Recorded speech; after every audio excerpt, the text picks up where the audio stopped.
നാളൊന്ന് പറയാവോ? ആള് ചോദി. അതിന്റെ പ്രശ്നം ഇതൊക്കെ. ധനനഷ്ടം, മാനഹാനി, സാമൂഹ്യ അതൃപ്തി, ശാരീരിക സംബന്ധമായ പ്രശ്നങ്ങൾ, ഇതിന്റെയൊക്കെ പിന്നില് സന്താന പ്രശ്നങ്ങളാ. ഞാനിതെല്ലാം എങ്ങനെ മനസ്സിലാക്കി? എന്റെ നാളും ഇതല്ലേ. ഇവന്മാരെയൊക്കെ പൂട്ടിയിടേണ്ട സമയം അതിക്രമിച്ചിരിക്കുക. ഇവന്മാരെയൊക്കെ കൊല്ലണം ചേട്ടാ. എന്തിനാടാ കൊന്നിട്ട്? ഈ ജാതകത്തിൽ പറയുന്ന വ്യക്തി അധികം നാള് ജീവിച്ചിരിക്കില്ല. പുകയില ഉൽപ്പന്നങ്ങൾ ഉപയോഗിക്കുന്ന ആളല്ലേ ജാതകത്തിലുള്ള. നിരന്തരമായ മദ്യപാനമുള്ള വ്യക്തിയല്ലേ, കുടുംബത്തിൽ അസ്വസ്ഥതകൾ ഉണ്ടാകുന്ന വ്യക്തിയല്ലേ, അത് സാമ്പത്തിക കുടുംബ ലക്ഷണമാണ്. മരുന്നടിക്കുന്ന വ്യക്തിയല്ലേ. എടാ, ഷുഗറിന് ഇൻസുലിൻ എടുക്കുന്ന വ്യക്തി എന്നല്ലേ ഞാൻ ചോദിച്ചാൽ എനിക്ക് മനസ്സിലായി. ഞാൻ പറഞ്ഞു ഇതിനൊക്കെ കാരണം എന്താ? പണിയെടുക്കുന്ന പൈസ മുഴുവൻ കള്ളം കഞ്ചാവ് മേടിച്ചെടുത്താ പിന്നെ കുടുംബത്തിന് എങ്ങനെ പൈസ വരും? ഞാൻ പറഞ്ഞു നീ ആദ്യം നിർത്ത്.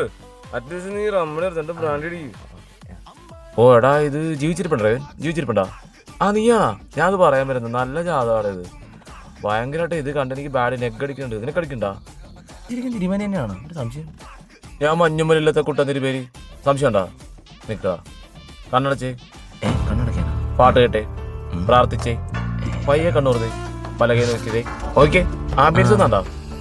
ഇനി എന്നെ നോക്കിയേ, വിശ്വാസമായ ആദ്യമൊക്കെ എല്ലാവർക്കും പാടായിരുന്നു. ഊണെടുക്കാൻ ഞാൻ മറന്നു ഇല്ലേ, കാണിച്ചു തന്നെ.